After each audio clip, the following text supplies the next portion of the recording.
fait le meilleur lait. C'est ce dont on remarque l'image sur les grands boulevards, dans le métro. Si mesdames nous donnent du bon fromage, on nous vend partout en tout petits morceaux. C'est la vache qui rit, c'est la vache qui rit, pour la plus grande joie de tout le pays. C'est la vache qui rit, c'est la vache qui rit. C'est au printemps de cette année 2009 que s'est ouvert à Lons-le-Saunier le musée du célèbre fromage, la vache qui rit. Il n'en fallait pas moins pour que cette ville de Franche-Comté soit notre première étape sur le chemin des vacances. C'est Charles Bell, fromager réputé de la région, qui s'installe à Lons-le-Saunier en 1897. Au sortir de la Première Guerre mondiale, son fils Léon reprend et perfectionne l'idée du fromage fondu des frères Graff, suisses de leur état, auquel il s'associe et implante sa première usine de fromage en portions. Et c'est ainsi que commence la légendaire histoire de la petite boîte la plus connue au monde, représentant une vache hilare portant boucle d'oreille, la fameuse vache qui rit. Historiquement, la vache qui rit est probablement la première marque industrielle pour un fromage, puisqu'à l'époque, la fabrication du fromage n'était encore qu'artisanale.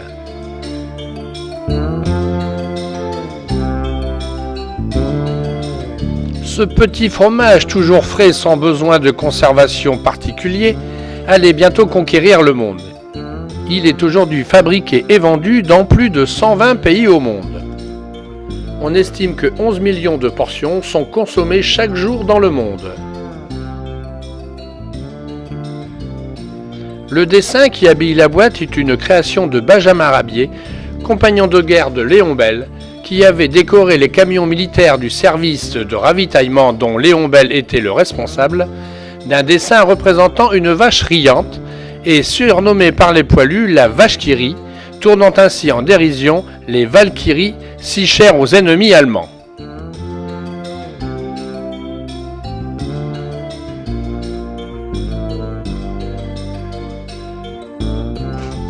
Aujourd'hui, à l'emplacement des premiers ateliers Bell, a été construit un musée retraçant en détail la saga de la petite boîte ronde aux 8 portions.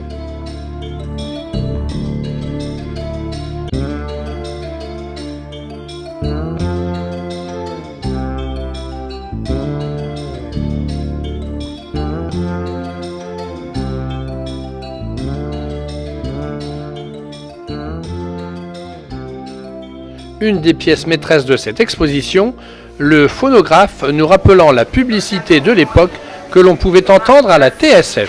C'est le qui nous fait le meilleur lait. C'est ce dont on remarque l'image sur les grands boulevards, dans le métro. Si mesdames nous donnent du bon fromage, on nous vend partout en tout petits morceaux. C'est la vache qui rit, c'est la vache qui rit, pour la plus grande joie de tout le pays.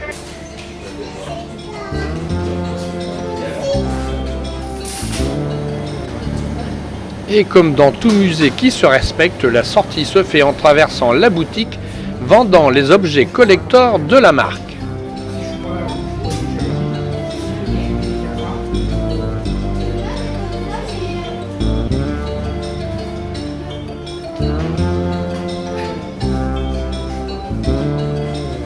Très longtemps associée à un seul produit, la vache qui rit est aujourd'hui une marque dite ombrelle, c'est-à-dire une marque qui se décline sous plusieurs autres produits.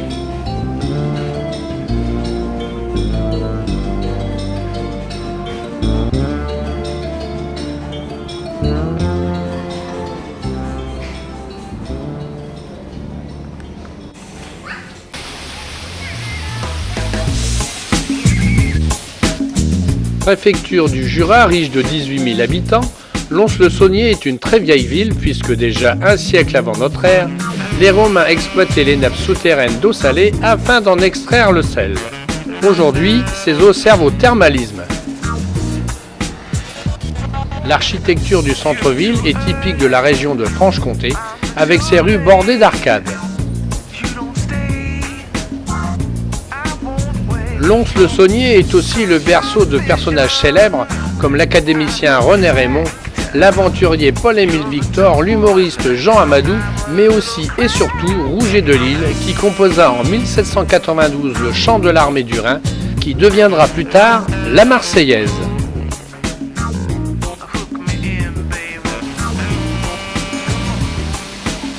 La ville peut aussi s'enorgueillir de posséder un grand nombre de fontaines et jets d'eau qui, par les chaudes journées d'été, font le vrai bonheur des nombreux piétons. Le théâtre de style rococo est le point de ralliement des citadins qui viennent se rencontrer à la terrasse des cafés environnants.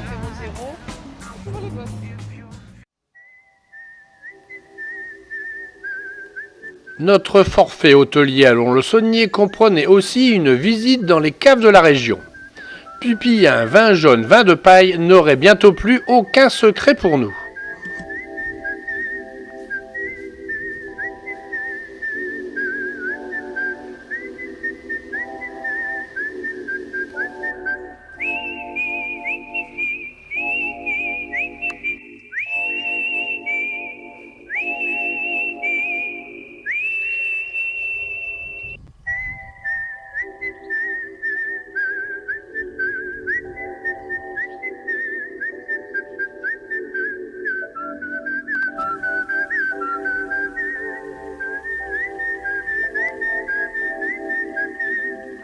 Et au-dessus, il y a les ruines du château d'Arlet qui a été détruit par Louis XI. Et maintenant, c'est la comtesse de la Guiche qui est propriétaire du château. Ils ont été dégustés à Paris l'année dernière. On grimpe là-bas. 1888, vous voyez, 1900. C'est voilà, une rivière. Voilà, cette fringante vigneronne octogénaire nous aura tout expliqué sur la vigne et le vin de la région d'Arbois. Jusqu'à la présence de ces petites étoiles de silice grosses de quelques millimètres que l'on ramassait avant quand on travaillait la terre. Mais c'était avant. Aujourd'hui, on n'a plus le temps.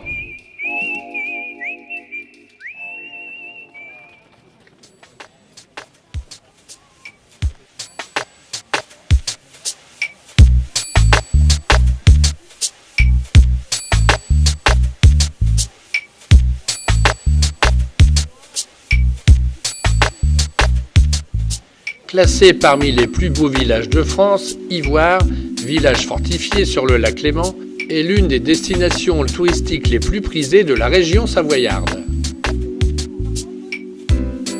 Ses constructions les plus anciennes datent du XIIe siècle, son château du XIVe. Le clocher à bulles de l'église Saint-Pancrace est représentatif de l'architecture religieuse savoyarde.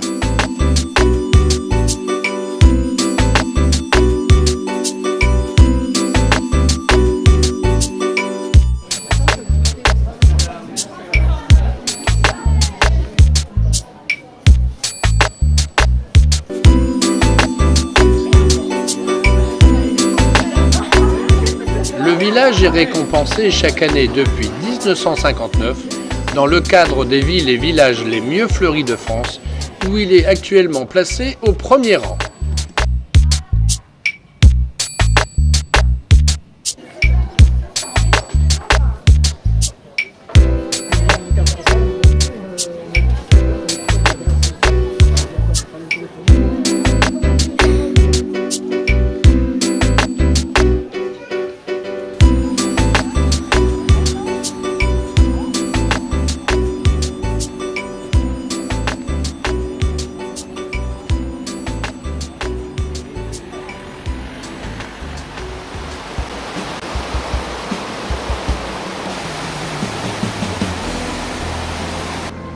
Pour quelques jours à Morzine. Seront de la partie Gégé et Mimi et leur camping-car.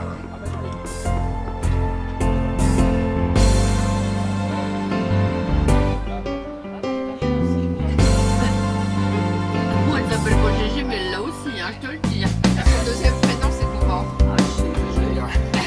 Aujourd'hui, journée d'aventure, nous partons découvrir les gorges du Pont du Diable.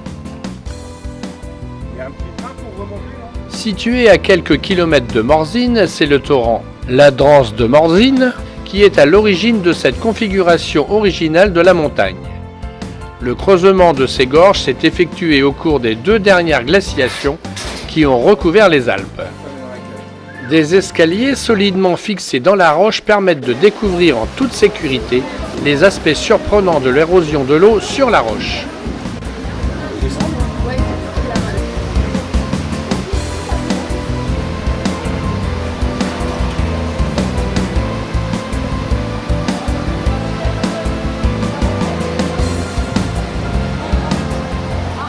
Parois colorées, marmites de géants creusées par les tourbillons du torrent, éboulements encastrés dans le passage le plus étroit de la gorge, lumière tamisée par la forêt, tous ces éléments contribuent à créer l'ambiance féerique de ce lieu.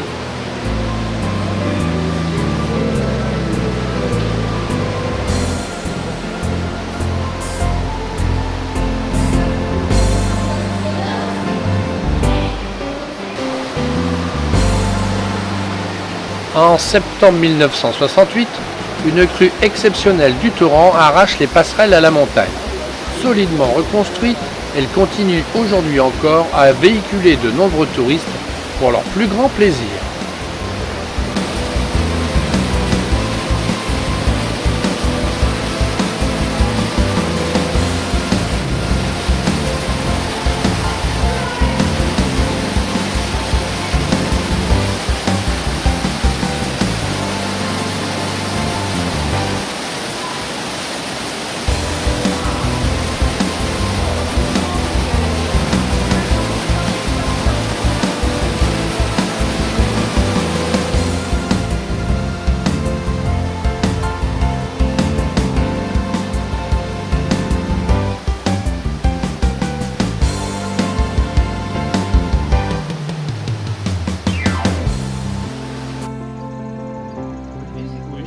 L'œil avisé d'un montagnard vous dira que cette petite tache noire sur le flanc de la montagne, c'est un chamois. Pourquoi il marche? On dirait des biches. Ça a été, madame? Vous êtes content d'être au-dessus? Imagine. Bon, les chameaux, c'est les chamois. Les chamois, je dis. Les chameaux.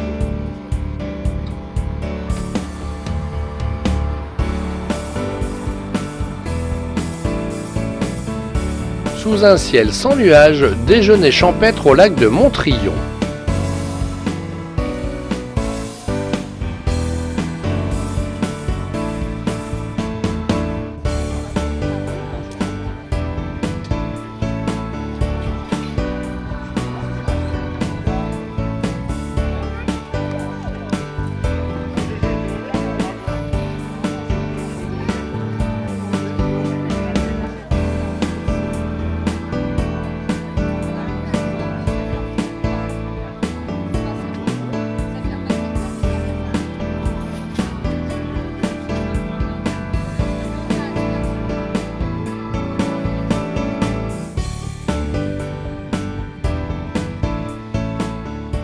Après-midi sportive consacrée aux sensations fortes.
Pêche-toi là en bas, hein!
Nous quittons maintenant Morzine en direction de Miribel en empruntant la route du Tour de France 2009, passant par l'école du Grand et du Petit Saint-Bernard. Tiens, un an j'ai passé.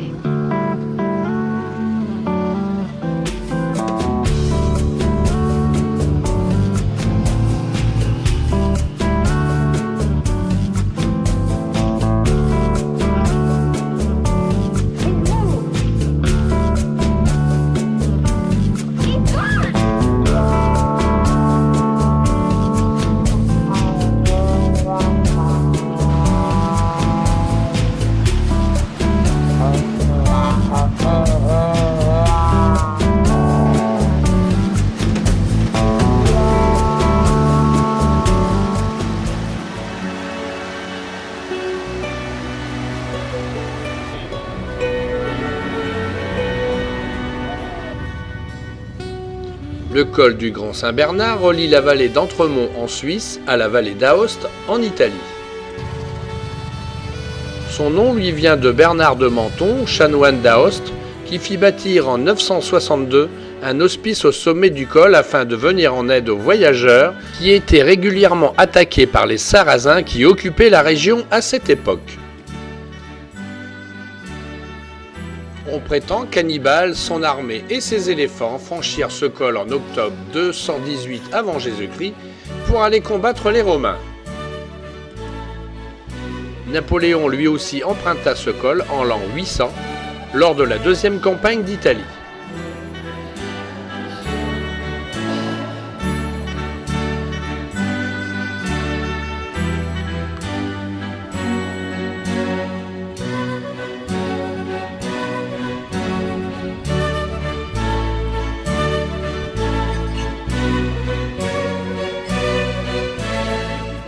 Les chiens du même nom que ce col et qui venaient en aide aux pèlerins égarés dans la neige portent haut, aujourd'hui encore, la réputation de cet hospice.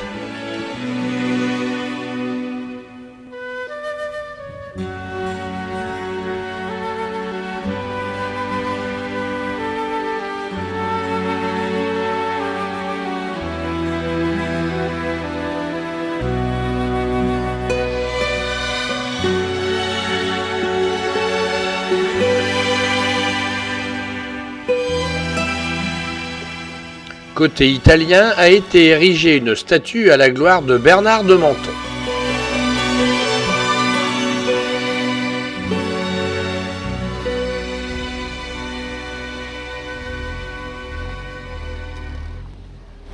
Moi je...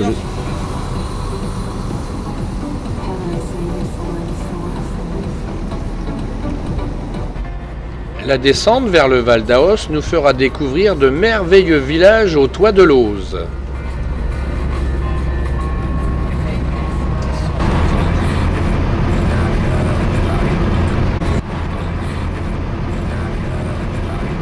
Saint-Bernard, nous le découvrons de nouveau une cinquantaine de kilomètres plus loin, qui nous fera passer de l'Italie à la France. Et qui dit France, dit Miribel.